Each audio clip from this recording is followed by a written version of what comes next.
Ah yes, FNaF AR Special Delivery. The dead mobile game that nobody besides me and like 4 other people actually liked. As of March 14th, 2024, FNaF AR has officially let out its last breath as not only has it been taken off storefronts, but its servers have also shut down, rendering it completely unplayable. So since FNaF AR is officially completely dead, I thought I would take some time to reminisce and look back on this little game and the legacy it left behind. So without further ado, let's get into it. Pretty simple intro there. The first time we technically heard about FNaF AR was in Daco's interview with Scott Cawthon, where Scott mentioned an AR FNaF game being in the works. It wouldn't be until over a year later, on September 13th, 2019, that the official announcement trailer for the game released, with the game officially launching a couple months later in November. With the release of the game came the launch trailer, which was an extended version of the announcement trailer. And look, no matter what you may think of the game, you gotta admit they put some serious effort into this trailer. It starts with an advertisement for the Fazbear Funtime service, hosted by Markiplier. Something similar to this serves as the intro when you first launch the game, except with the absence of Markiplier. After this advertisement, the camera pans out so we can see that a dude is watching this ad on his phone. There are also clickbait YouTube videos about the Funtime service underneath. You'll love to see it. From there, the trailer proceeds with a really well done sequence of this poor guy running through his house while being terrorized by animatronics, throughout which there's a bunch of glitches, a probably unintentional Stranger Things reference, and some spooky monologuing from Springtrap. Very cool stuff. After the title reveal, the trailer ends with a line from Baby, followed by this really cool jump scare. Now, before we get talking about the actual released game, I have a little bit of a tangent I want to just randomly go on about 3 characters in the game. Plushtrap, Funtime Freddy, and Lefty. Out of all the characters in this game, what makes these ones so special? Well, the thing that these characters all have in common is that they were teased to be a part of the game in its very early days, but then it took a long time for them to actually get added into it.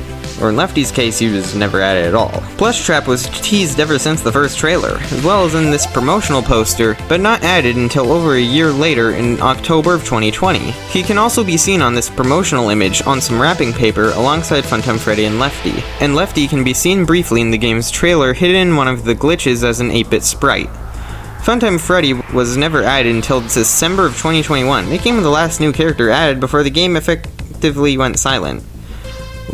Lefty got the worst luck out of any of them, as it seems as if he was on the verge of being added to the game with the model, textures, and assets forming the files, but he never actually got added in. There was this one image of him discovered on the portfolio of an artist who worked on the game that was probably supposed to be used when he was actually added to the game though, so that's something. Just a quick aside, shout out to the people in Illumix who make the models, textures, renders, and animations for the game. FNaF AR has some really nice looking stuff made for it. I think there's a certain charm to the way most of the characters in the game are textured, but Plushtrap and Funtime Freddy are examples of especially cool characters in this game visual-wise. I love Plushtrap's texture so much, the patches look awesome. I would honestly say this was, without contest, the best Plushtrap has ever looked. What's cool about Funtime Freddy isn't necessarily the way he looks as much as it is his animations. Look, Bonbon has cartoon physics! What kind of wacky technology did Fazbear Entertainment develop to make that possible? They've got some pretty crazy technology, I'm aware, but still.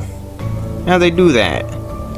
Funtime Freddy is also the only character who walks in his workshop animation and has voice lines in the workshop. I think it just transcends past the limits of the workshop, honestly. Okay, tangent over. So now on to the actual game. When you first boot up the game, you're greeted with a cool opening thing advertising the Fazbear Funtime service, a delivery service where Fazbear Entertainment ships animatronics to people's houses. The implications of this game are that these animatronics are kind of just out there and they're going to people's houses and killing them, and that feels like it should be more lore relevant than it actually is, but I digress. Nothing too interesting to say about this cutscene. Again, it's the same thing from the trailer, but with all the Markiplier scrubbed away from it. Next you are brought to the loading screen, which, okay, I'm gonna take a moment to say that these loading screens are so freaking cool. They actually look awesome. Like they did not need to cook this hard. This weird hallway the loading screens use as a background has always been mildly interesting to me. Anyway, next you see that you are offered the Funtime package to experience the best they have to offer for the next 24 hours. Whoopsie though, you actually got the Eternal package, and instead your package is going to last for 999 years. Actually lasted for about 5 years, but close enough, who's counting?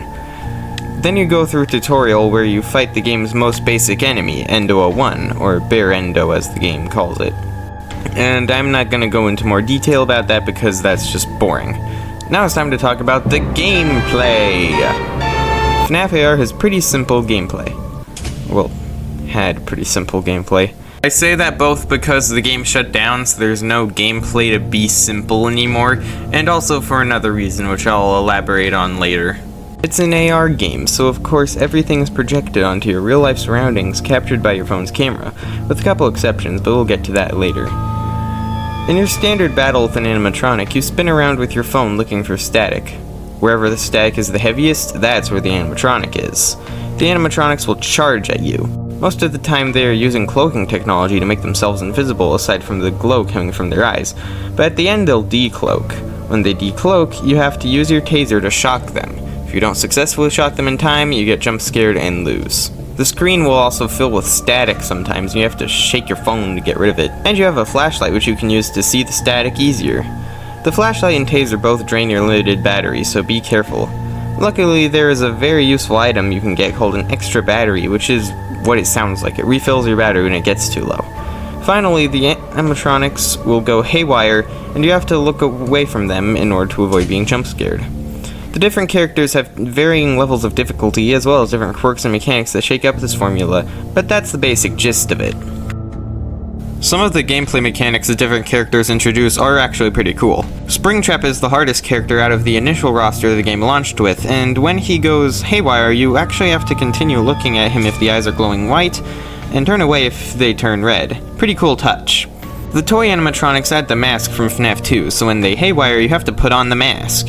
Toy Freddy also adds a mechanic where you have to put on your mask in order to stop your battery from rapidly draining, though despite the extra mechanic, he's ironically the easiest of the toy animatronics.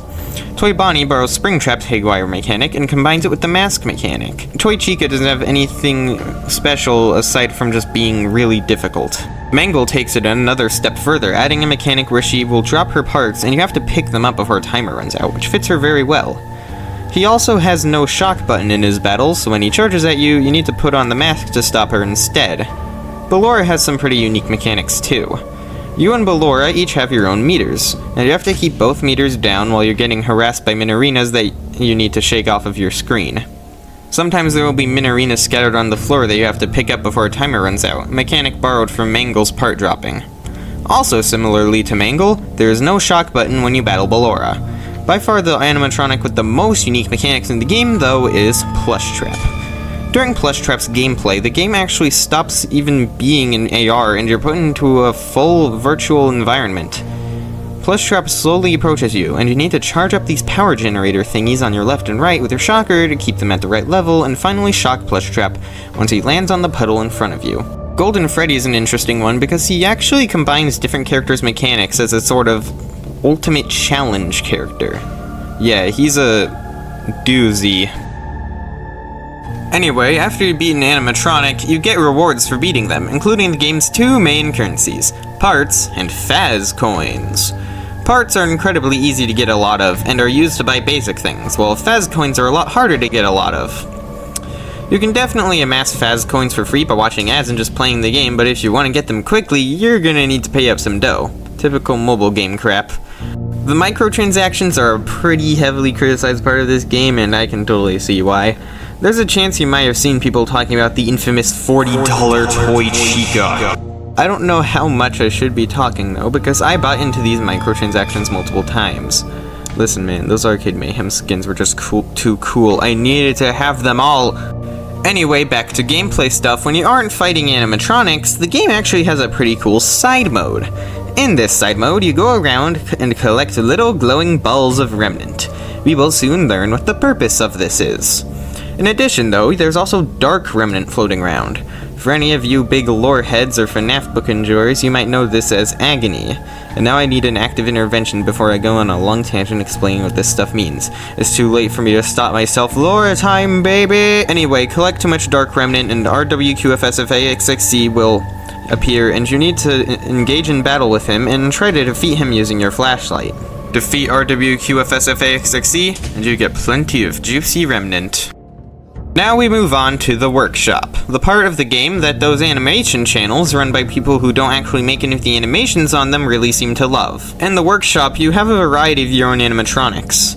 These animatronics start out as just bare endoskeletons, but you can unlock the plush suits for the animatronics in the game by fighting the animatronics.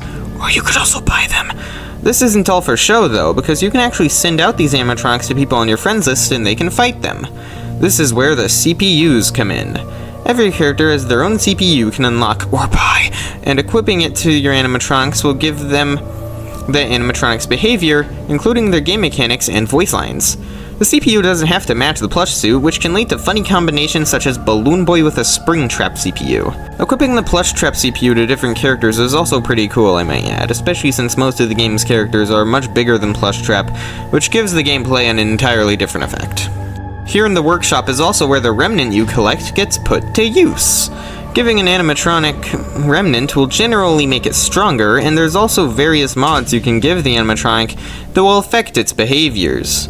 In addition to sending your animatronics to attack your friends, you can also send them out to salvage stuff to bring back for you, for which there are mods to increase the efficiency of that as well. Whoops. I dropped my phone on my desk while I was stopping the recording. By the way, my melted chocolate Bonnie had so much remnant in it, it might as well have been a living organism. The gameplay would not stay the same forever though, as eventually Illumix would add an update to the game that brought about some changes. In this update, the animatronics now have health bars, and they will often need to be shocked multiple times to defeat them. In addition, you can equip power-ups like temporarily making your taser stronger, giving yourself a shield, etc. I don't have the most experience playing the game with these features, but the consensus I've gathered is that this gameplay update wasn't very well liked, and I can understand why. The health bars made the battles take significantly longer, which I can imagine must have been a nightmare for some of the harder characters, and ultimately, this update seems to have overcomplicated what was a very simple and effective gameplay system. One of the coolest parts of the game was also the emails, which gave neat foreshadowing for new characters and stuff, with their main purpose being to set up security breach. These things are cool, and thinking about them makes me remember how robbed we were that Steel Wool removed Vanessa's rainbow hair streaks, which were mentioned in these emails. Do not forget what they took from us. I guess that's just emblematic of how her character was treated in Security Breach in general though, isn't it? One of the many scrapped emails also includes Bonnie eating a cat. Make of that what you will. They also added a photo booth that you unlock with Faz coins, where you're able to take pictures of your animatronics in whatever environment you choose to put them in. I don't have much to say about this, and I never got the chance to use it, but it looks cool. I kinda wish I did get to use it, honestly. What's more interesting is something released late into the game's period of active support and updates, that being the Dark Circus DLC. This DLC, rather than being augmented reality, puts you in a virtual environment like in Plushtrap's gameplay. Ignoring the price point, which they actually increased for some reason, I cannot fathom how bad this pricing is, the Dark Circus is actually pretty cool, if very small. In the Dark Circus DLC, you walk through a circus tent completing puzzles under time limits, and throughout it you have 3 encounters: Ringmaster Foxy, Ballora, and finally Golden Freddy in the form of a skin called Great Escape Golden Freddy. Great Escape Golden Freddy is really cool, by the way. I love this design. I guess this is a good way to get into the next topic, the skins! FNaF AR had a lot of cosmetic skins released for its characters, some of which are really cool.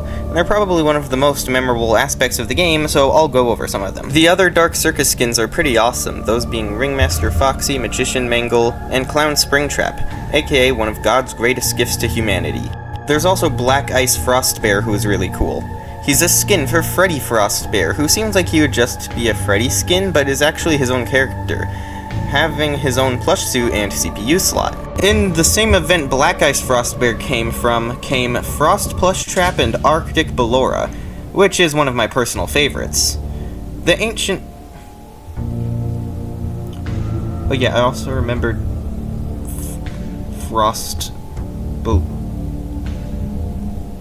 I also remembered Frost Balloon Boy exists. He exists. The Ancient Equinox event brought us Serpent Mangle and the Curse, a Springtrap skin whose name has an unknown meaning, and that question will haunt me to my grave. The game's first skin was Shamrock Freddy, who is pretty alright. Not much to say about him, but he's cool, and I thought I'd mention him since he was the first if you don't count Freddy Frostbear. Some of the best skins came from the Arcade Mayhem event, featuring VR Toy Freddy, High Score Toy Chica, System Error Toy Bonnie, and 8-Bit Baby. All of these skins are bangers, but 8-Bit Baby is especially notable because she isn't technically a skin. It's the same situation as Freddy Frostbear. I also consider her notable because of just how dang unique she is. She's so cool.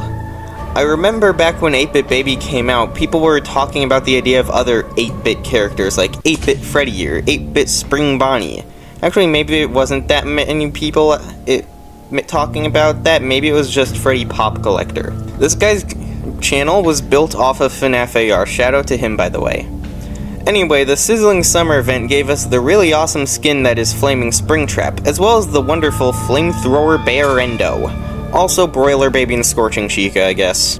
Before that was the 4th of July skins, Firework Freddy and Liberty Chica, where we see Freddy and Chica getting really patriotic for the 4th of July. These skins are pretty cool, especially Liberty Chica, and Firework Freddy is hilarious. The Wasteland event had really cool skins, those skins in question being Radioactive Foxy and Toxic Springtrap, as well as the implication that Fazbear Entertainment saw that a bunch of Foxies and Springtraps got messed up by radioactive waste and thought, we can sell this. The Haunted Forest event existed. There were also the Easter skins, which were all Bonnie for obvious reasons. We had Chocolate Bonnie, Easter Bonnie, don't ask why the S on his tag is blue, nobody really knows that. Also his eyes are blue, but they were accidentally green at first before they were fixed, so that's certainly a thing. And Melted Chocolate Bonnie. I like these ones a lot. Now I shall rank all the skins for the fun of it. Alright, it's tier list time. To start off, we have VR Toy Freddy. Definite S tier. This skin's pretty cool. I like how it plays into the Toy Freddy gamer joke, but it's also just a legitimately cool character design. Easy S tier. Flaming Springtrap, also S tier. Just a really, really cool skin. Gotta love that one. Firework Freddy. Now, I was thinking of putting him in Clown Springtrap tier, but I don't want to be too generous. He gets A tier. Easter Bonnie. Solid A tier. Pretty cool. The tag adds a lot of charm. And, I like the colored buttons, too. Liberty Chica is an S tier. They went so hard with this design for no reason. Chocolate Bonnie, easy S tier. Might be the best skin in the whole game. I mean, there's some good competition, but Chocolate Bonnie, really good concept, well executed. Bites taken out of him, excellent detail, just really good skin. And Scorching Chica gets a B. She's not really much. Shamrock Freddy, solid A. It was the first one, pretty nice one. Nothing too special though. Then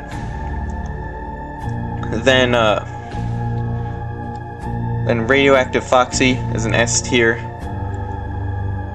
Definitely like him a lot. He looks really cool. Freddy Frostbear and 8-Bit Baby, they're technically not skins as I said, but I'm counting them. They're close enough. Freddy Frostbear is a very, very easy S tier. He's a very good skin. Not technically a skin, but you know what I mean. He's very good.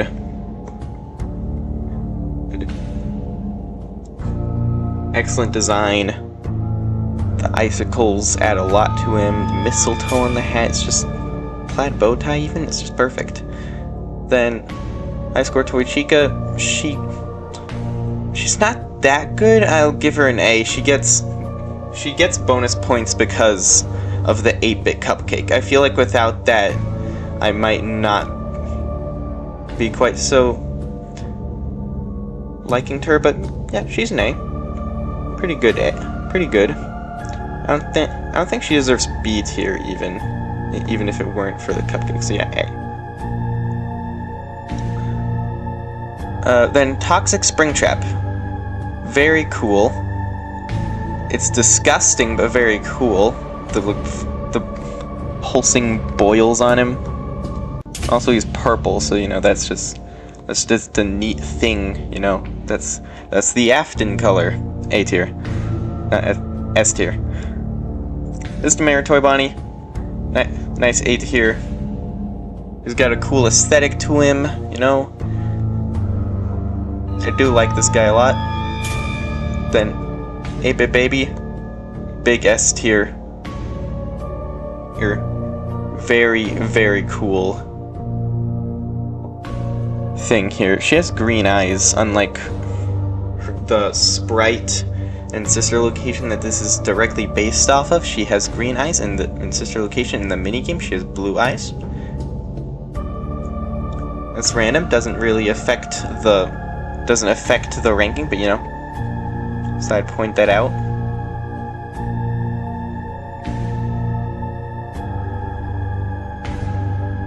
Actually, Easter Bonnie's eyes changed from green to blue. Does that mean Easter Bonnie did a reverse of Circus Baby? Did he used to be possessed by Elizabeth? Tom Game Theory, call me.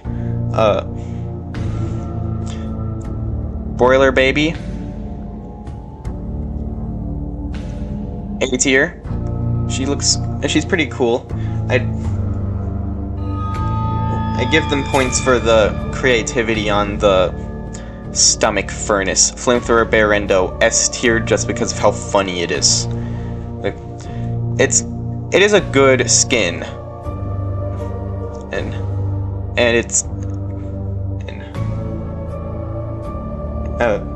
I feel like it would normally be an A tier somewhere, but like, come on, it's Flamethrower Bearendo. What do you expect me to say? Ringmaster Foxy looks really cool. I love the whip for Hook. That's as an S tier. This isn't any specific order, by the way. The way they're ordered on the tiers makes no difference. Magician Mangle, very cool. With the Sans Eye, the telekinesis, rabbit ears on the endo head are funny. She's S tier. Clown Springtrap. Clown Springtrap. Well, obviously Clown Springtrap has to go in Clown Springtrap tier. Right? Clown Springtrap has to go in the Clown Springtrap tier. It's Clown Springtrap. About all you could ask for. Katrina Toy Chica. Easy S tier. I've always been a big fan of this design. I am Freddy. Yeah, well then Toy Freddy gets a B tier. It would be nice to put him in A tier. It's just, he's B tier. He's B tier.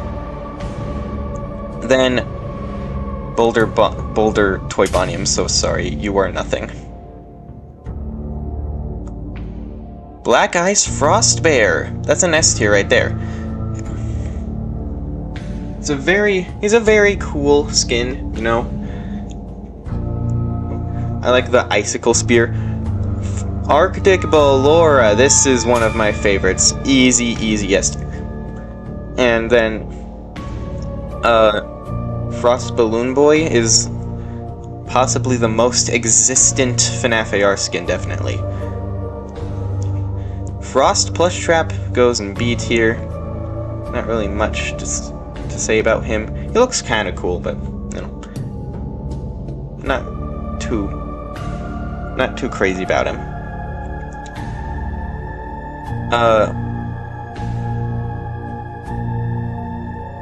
I forgot what. This was Lovesick Baby, I think. I think that's what she was called. Lovesick Baby. gets an A tier. Blackheart Bonnie, also A tier. They're both pretty solid. A nice little like dark twist on Valentine's Day theming. I like it. Serpent Mangle, very good design, probably S tier. Same with Curse, whatever's going on with him. Melted Chocolate Bonnie, easy S tier. They executed its very simple concept, and they did it very well.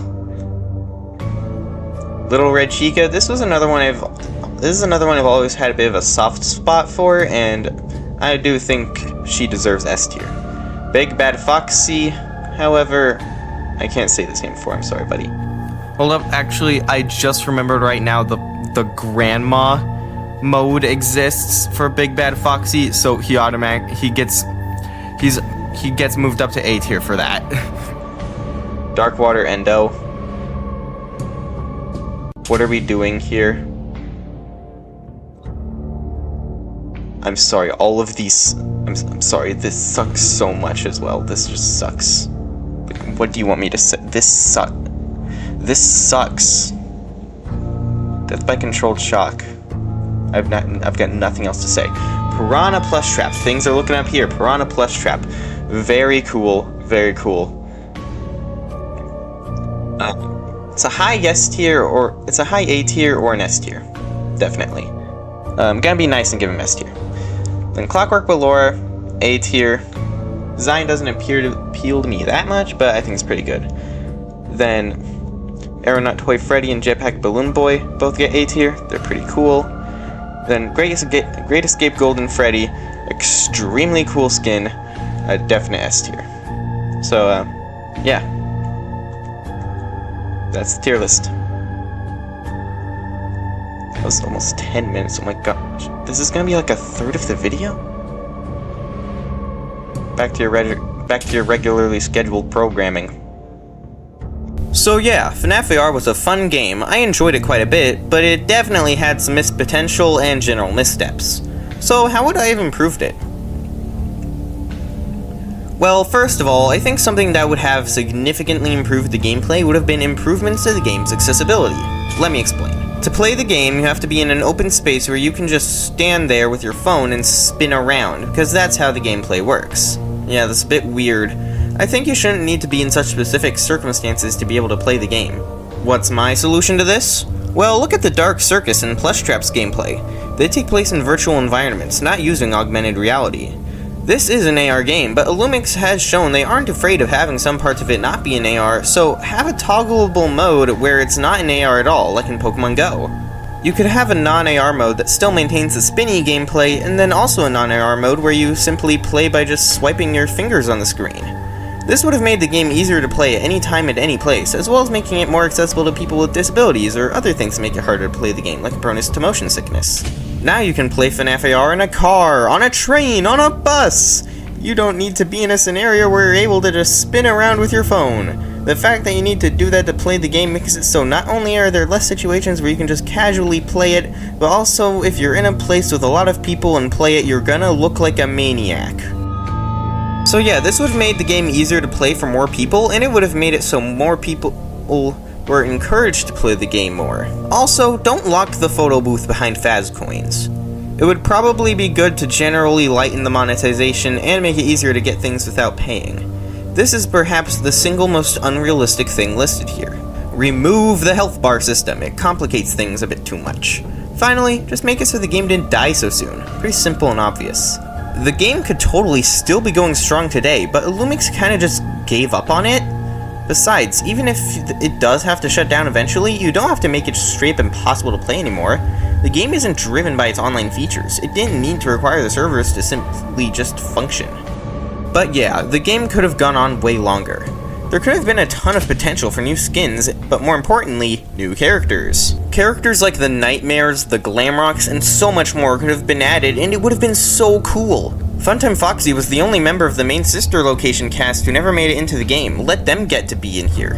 Really, Lumix honestly missed out on a big opportunity to both make fans happy and make some good dough by not continuing to support the game and instead abandoning it and crushing my dreams of Withered Bonnie ever being added to it. If they added the security breach characters to this game, they would have been swimming in their own Scrooge McDuck money pit, I'm sure. Imagine how amazing characters like Ennard, Scrapbaby, and the Nightmares would be too. Real quickly, by the way, I want to give a shout out to a fan mod for the game called Forsaken AR Darkest Delivery.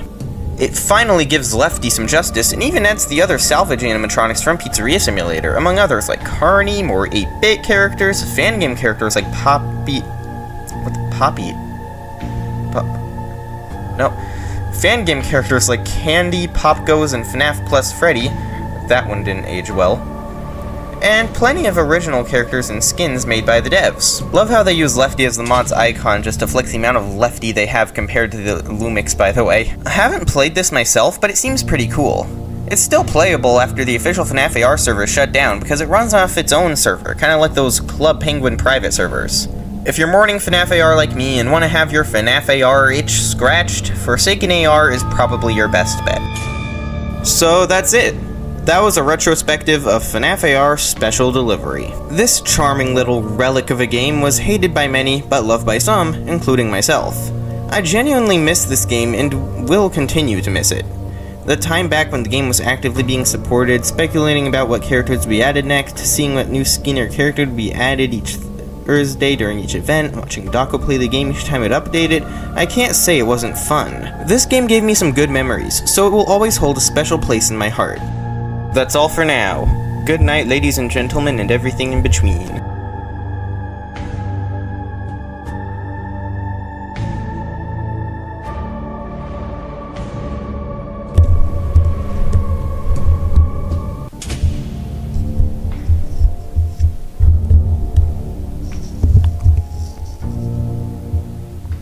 Swamp Balloon Boy will be in your house tonight.